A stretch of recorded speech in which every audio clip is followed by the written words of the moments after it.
Bonjour, bienvenue à la scientifique de la semaine.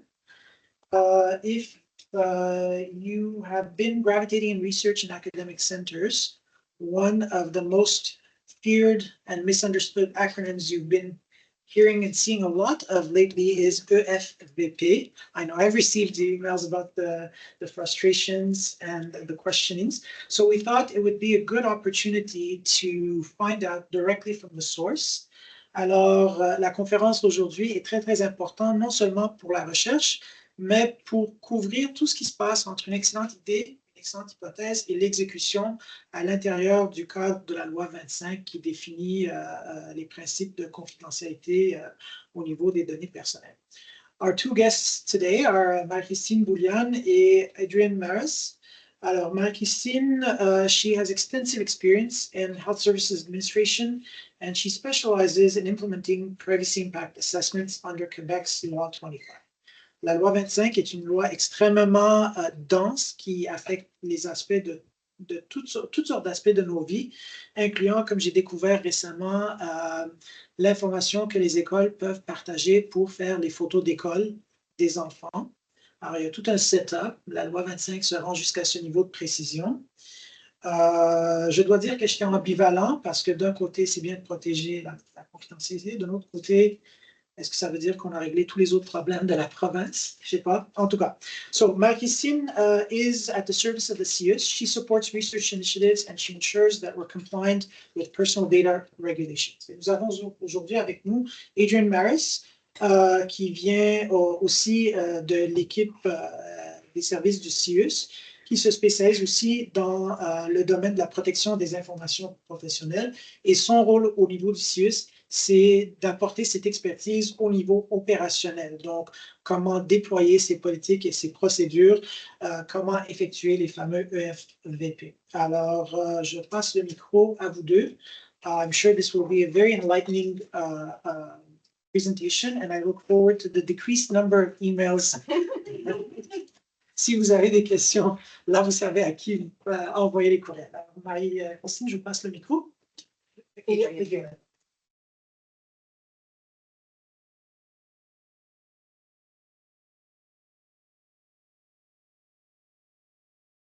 Donc, bonjour à tous. Juste une petite mention. On serait très heureux de prendre vos questions, toutes vos questions. Mais si vous pouvez attendre à la fin de la présentation après moi et Marie-Christine. So we're happy to take your questions at the end of the presentation. Thank you for that nice introduction. Good morning, everyone, or good afternoon, almost. I'm Adrian Mares, and I'm here today with my colleague Marie-Christine Boulianne to talk to you about privacy impact assessments, or EFVPs, the acronym in French, and personal information protection at the Montreal West Island Integrated University Health and Social Service Center. So our presentation focuses on the implication of the new Law 5, La Loi 5, for your research projects. We will be covering practical aspects and give you concrete advice on how to navigate these new legal requirements. So in our presentation, we will address four main objectives, as you can see on the screen. First, we will clarify what privacy impact assessments, PIAs, to which we will be referring with the French acronym EFVPs, and personal information protection processes are. So we want you to understand precisely how these procedures work and also why they are essential for your research projects. Second, we will explain why these processes are crucial in research. Protecting health information is not only a legal obligation, but also a key element in maintaining trust and ensuring the quality of research outcomes. Next, we will highlight the role of Marie-Christine's team and mine in managing these processes. Now, this includes coordination, evaluation, and support to ensure your requests are handled efficiently and in compliance. And finally, our goal is to guide you, the researchers, through your procedures. We want to provide you with the tools and information necessary to submit your requests smoothly and avoid potential obstacles. Now, just a little bit about ourselves and our structure, who we are and where we work. I work in the Quality Evaluation, Performance and Ethics Department. Our department, and more specifically, the sub-department of Performance and Data Valorization, plays a central role in personal information protection at our CIUS. This role is dictated by the Law 5, the Act Respecting Health and Social Services Information, which imposes strict obligations regarding personal information protection and EFVPs. Our Deputy Director, Mr. Pierre Lemay, is officially designated as the Personal Information Officer, a legal responsibility delegated by our CEO, Dan Gabby, in accordance with Law 5. Now, the operational sensibility is then delegated to my colleague, Kim Tardif, who is a senior advisor in personal information protection and data governance within our sub-department. Kim also leads our personal information protection team, ensuring the concrete implementation of our legal obligations on a daily basis. Kim is also leading the Access to Information and Personal Information Protection Committee, which you probably know under the French name Comité d'accès à l'information et protection des renseignements personnels, which it's a long name, a lot of acronyms. And this committee oversees the EFVP research subcommittee responsible for EFVP evaluation. So to clarify this, at the end of the day, it's really the EFVP research subcommittee that's responsible for evaluating and approving EFVPs. So this whole complex cascade delegation is not just an internal structure, it's also a direct response to legal requirements for personal information protection compliance. Now I would like to introduce my colleague, Marie-Christine Boulianne, sorry. She works in the Academic Affairs and Innovation Department, specifically in the Research Support and Framework Unit, who is led by Mr. Mathieu Brodin, here present. The Academic Affairs and Innovation Department is led by Director Fatima Azara-Larizi.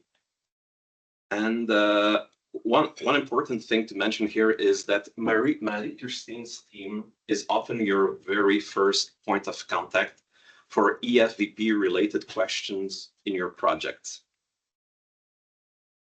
Moving forward. So now I would like to take a minute or two to talk about the major changes in our legislative framework. For context, Law 25, which was mentioned before, which modernizes personal information protection, was adopted in September 2021 and implemented from September 2022.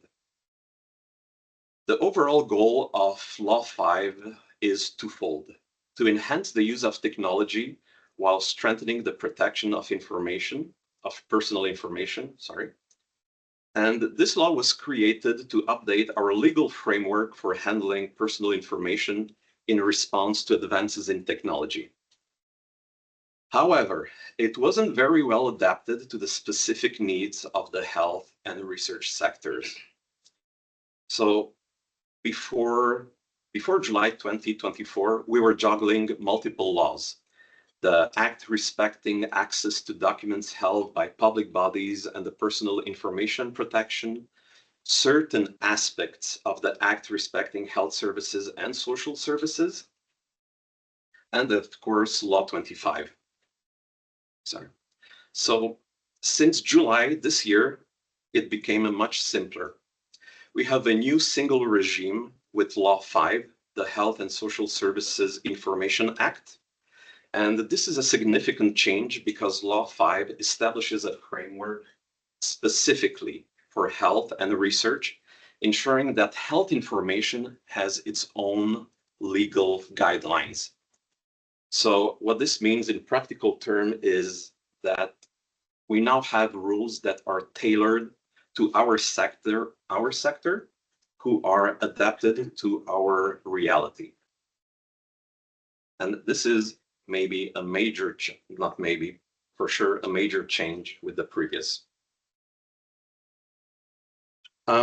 There are a few differences we could talk about from Law 25 to Law 5, but rather than covering all the comparative details, the key takeaway is that Law 5 brings stronger privacy protection and also, and most importantly, a clearer research framework. Now, these slides will be available at the end of the presentation. If you want to take time or if you want to ask questions, we will be available to respond. Next slide. One important aspect I want to focus today on is how Law 5 provides us with a comprehensive framework for managing health information throughout its entire life cycle. This isn't just a theoretical model, it's a legal obligation that affects every aspect of our research activities. The responsibility for protecting health information spans the entire life cycle. This responsibility is also incorporated into EFVPs, which evaluate each stage of the life cycle. So as you can see, the information life cycle consists of 5 key stages. It begins with collection, where information is gathered based on necessity, ensuring transparency and informed consent to respect individuals' rights. Next, in the use phase, access is limited to authorized personnel for professional purposes, with, of course, regular monitoring for compliance. Now, when it comes to communication, sharing is based on necessity and requires proper authorizations, ensuring accountability. For storage, information must be kept in secure environments with strict access controls to preserve its integrity. Finally, at the end of the retention period, information is either securely destroyed or anonymized, preventing identification of individuals. So, EFVPs are essential for effectively managing health information under Law 5. Conducting a EFVP allows us to identify potential privacy risks early, allowing us to address them proactively. Additionally, EFVPs ensure that any project involving health information meets legal requirements, especially when accessing it without the consent. Overall, EFVPs play a vital role in supporting secure and ethical research practices, helping us maintain privacy standards throughout the entire process. And the management of EFVPs for research at the CIUS is based on the close collaboration between the Research Support and Framework Unit and the EFVP Research Subcommittee. Just to clarify a bit the structure that helps us throughout this whole process, the subcommittee is responsible for the overall framework of personal information protection and the regulatory aspects of EFVPs. We ensure the evaluation of EFVPs from a personal information protection perspective. The members of the EFVP Research Subcommittee include individuals responsible for access to medical records, responsible for access to clinical and administrative data, as well as an expert in the field of research. Marie-Christine's team, the Research Support and Framework Unit, brings expertise in research and a deep understanding of the realities you, as researchers, face. They serve as your first point of contact, offering guidance throughout the EFVP process, and assisting with the completion of the EFVP form. So working together allows us to offer you a comprehensive and tailored support. We thus ensure that your projects comply with both the legal requirements of Law 5 and the very specific needs of research. So now I would like to hand it over to my colleague Marie-Christine, who will speak more in detail about the EFVPs.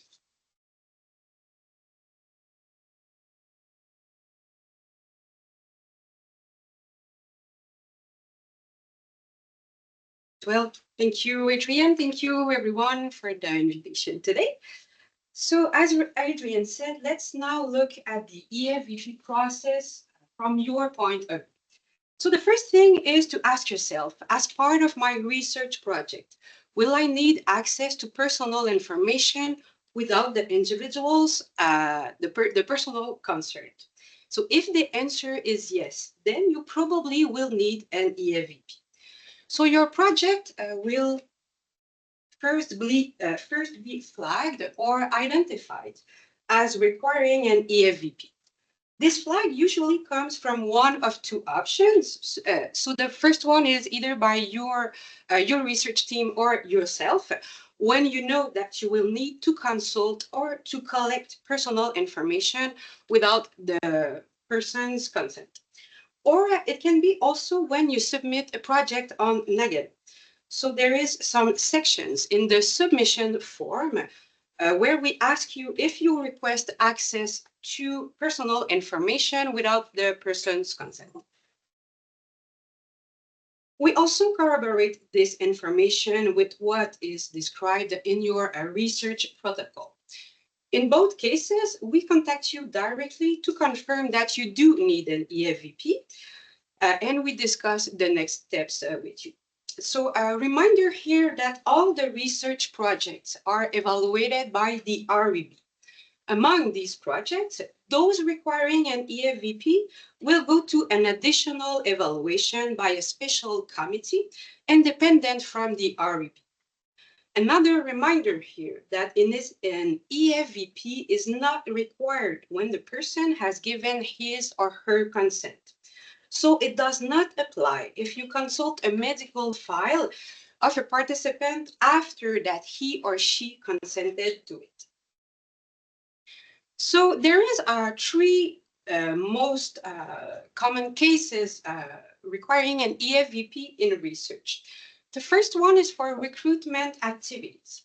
So if you want to pre-identify and directly contact potential participants, you need to conduct an EFVP, even if they will eventually give their consent to participate in your project. Why? It's because these people have not consented to be contacted or having their medical records consulted to verify eligibility criteria. Any form of direct solicitation is subjected to an EFVP, unlike cases where interested potential participants contact you by themselves. Of course, if they did give their consent to be contacted during a clinical context, this does not apply. Second case is data from Perfocentre. So research projects using Perfocentre data are clinical administrative data analysis.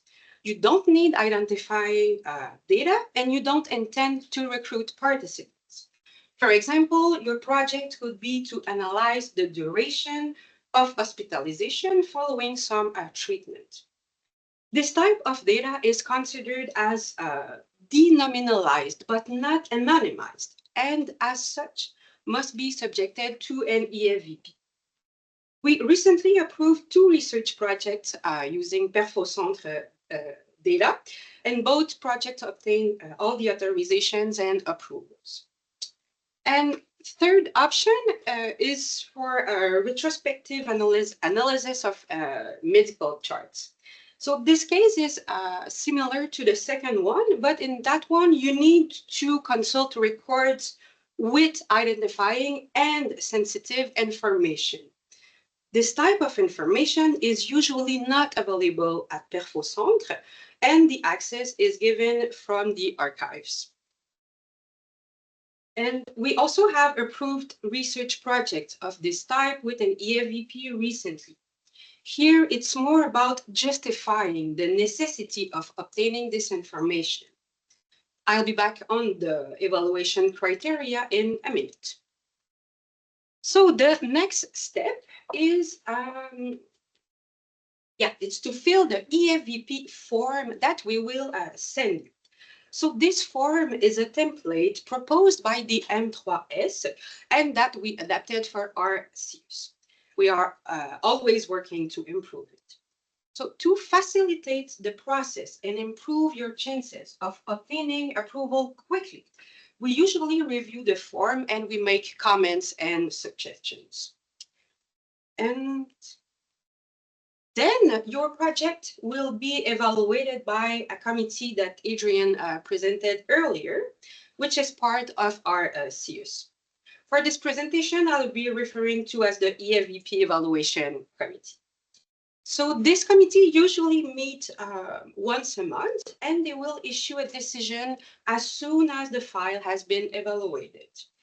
They communicate the decision directly to the researcher. So when the EFVP is approved, a communication agreement between you and the organization is signed and other authorizations are obtained. The entire file is then transmitted to the Commission d'Accès à l'Information, or the CAI, a provincial governmental agency. In the EFVP, the CAI has a non-objection role. So they don't issue an authorization, but they can ask for questions. And of course, we will provide you with help and support during the entire process. Okay, so if there's one take-home message today, it's that it's not just about submitting an EFVP, but demonstrating that your request is necessary. EFVPs are evaluated according to provincial laws and not by the rules of our institution or the REB. If these criteria are not met, your EFVP will be refused. So there's four evaluation criteria, and lucky us, the first one is the most important one. So the law 5 says that the requested information must be necessary to achieve the objectives of your research project. The CAI says that it's fundamental and it must prevail in all circumstances. So you must also demonstrate that there's no alternative solution that is less intrusive on privacy. And if the necessity is not established, the individual's right to privacy must prevail and the data can't be collected. No necessity means no EFVP approval, and usefulness or easiness are not necessity criteria. Concerning recruitment activities, the CAI says that eventually obtaining consent is not relevant at this stage of the analysis. Finally, a justification must be provided for each information or variable requested. So make sure that you only ask for what you need with no additional or unnecessary information. All right, so the second criteria, it's inappropriate, impossible, or unrealistic to get the consent of the people concerned. So few examples here. So it can be either that you want to analyze thousands of retrospective clinical administrative data of patients dating from years ago. So it will be unrealistic to obtain the consent of each one of them. It could be that you want to recruit participants with specific eligibility criteria, like comorbidity of rare medical conditions. It will be very difficult, almost impossible, to recruit enough participants using only passive recruitment methods or clinical referrals, yes, and in a realistic time frame. Or finally, it could be that your project focuses on services received by people who attempted or died by suicide. So it will be inappropriate to try to contact them and then revive painful memories for themselves and or their families. The third criterion, it's pretty clear in the sense that the public interest of your project must be greater than the privacy risks of the persons concerned, whether these risks are real or potential. The benefits of your research could impact the whole society. For example, by reducing the side effects of a very common medication, or by providing answers to issues faced by practitioners.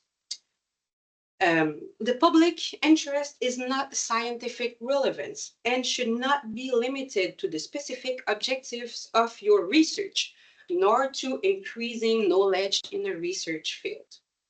If you submitted your project to grants like CIHR or FRQs, you probably had to submit a similar argument, so you can just reuse it in your EFVP form. The last criterion is pretty more common sense. So you will take every measure possible to ensure the protection and the confidentiality of the data at each step of your project.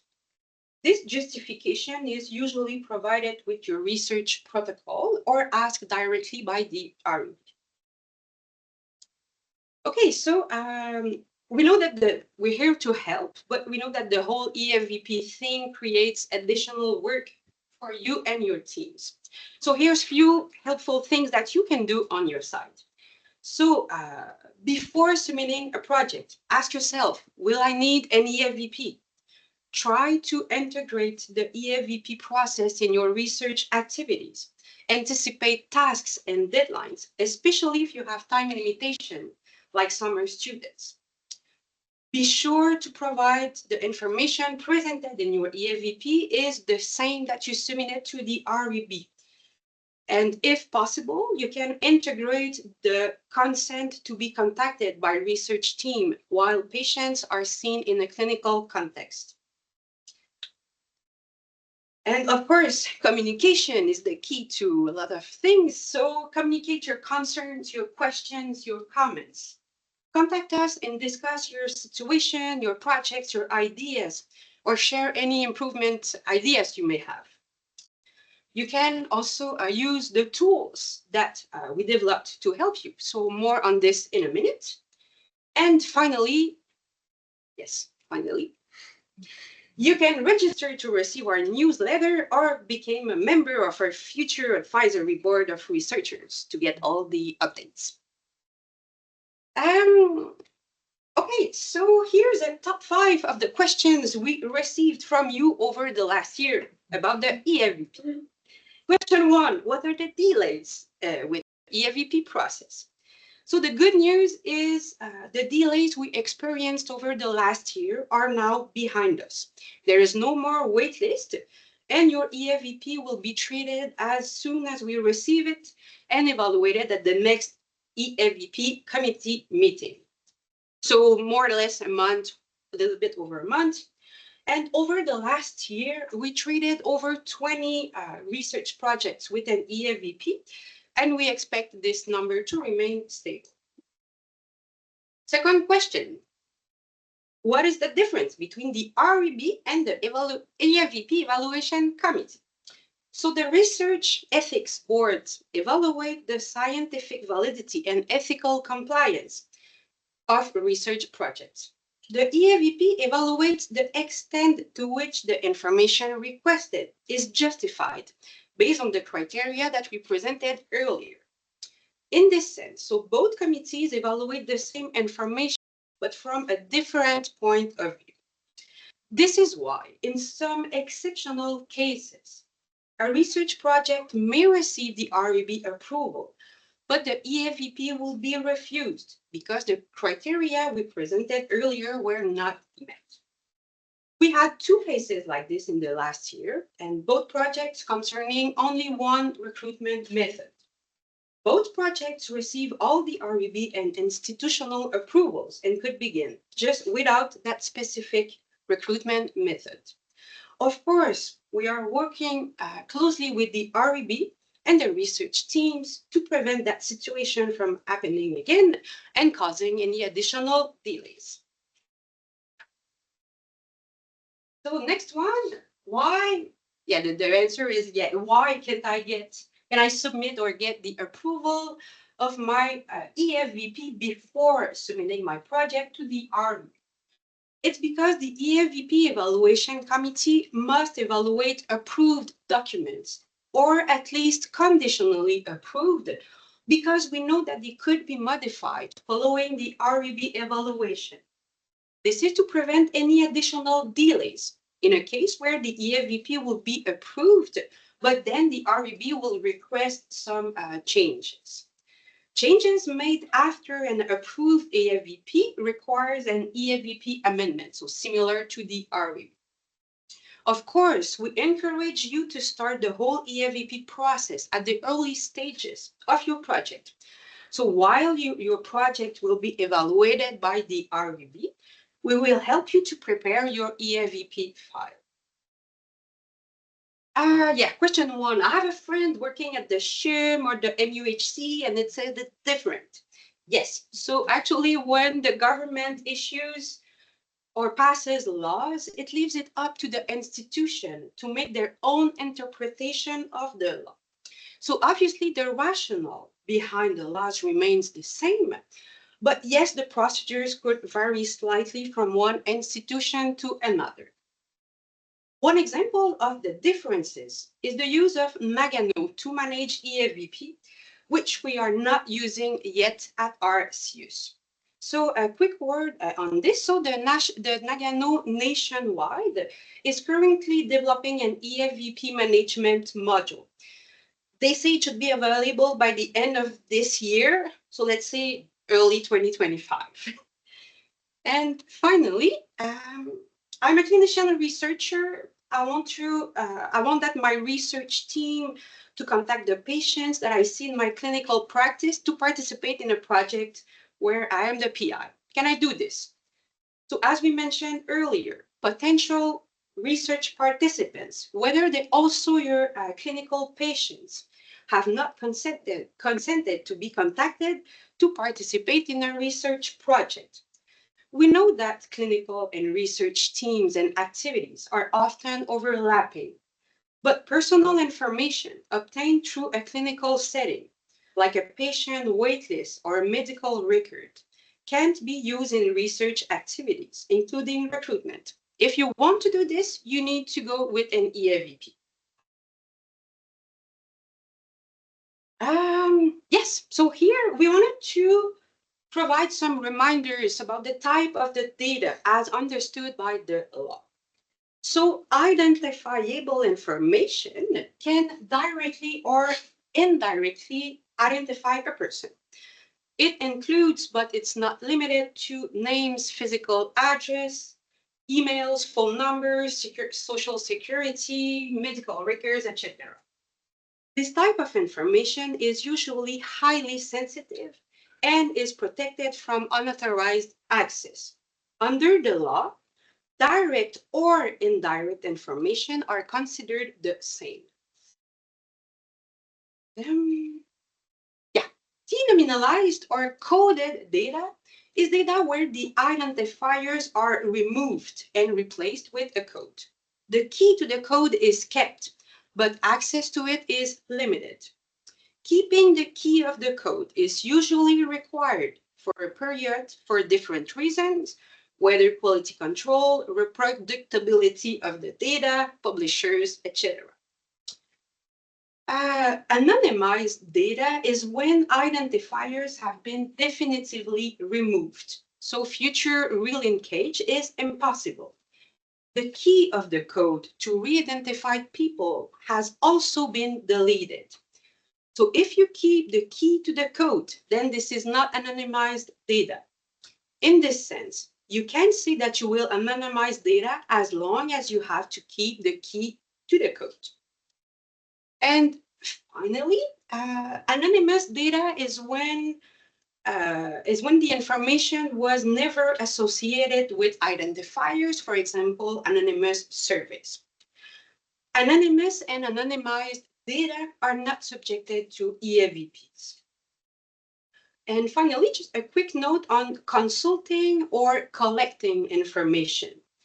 So even if you only consult information and you do not collect it for analysis, for example, to contact potential participants, this makes no difference with the EFVP. This is the same if you are coding only specific information contained on a whole medical record. You are still requesting access to personal information without someone's consent. Okay, so a lot of information so far, but everything that we've presented here today will be found in the different tools that we've prepared and that we've developed for you, including this presentation. So among these, we developed an EFVP form reduction guide, also a complete frequently asked questions. We also had an EFVP decision-making tree, a lexicon, a list of laws and regulation if you want to read fun things. And also we can mention that Perfocentre has developed a process for accessing its data for research projects, as well as a dictionary of available data. As I mentioned earlier, a Nagano EFVP module is also in development. And the next steps on our side, so we continue to develop tools. We are involved in every board, committee, subcommittee on this subject. And of course, we communicate this information with our researchers. Yes, so I did a few take-home message here, so you can pick your favorite. So remember that in research, as in life in general, the best practice is always to obtain the consent of the people concerned. EFVP should be used as an exceptional procedure since it goes against the principle of individuals' consent. This is not an easy way to get the data. A project can receive full REB approval, even if the EFVP could be refused. Ultimately, the new Law 5 should facilitate research activities concerning health and social services information. The downside of it is the EFVP process. And again, so we're here to help you to comply with the responsibilities and the obligations associated with your role as a researcher, so that we can continue to conduct successful research that is responsible, legal, and ethical. And of course, you can join a research board of advisory board club. Thank you.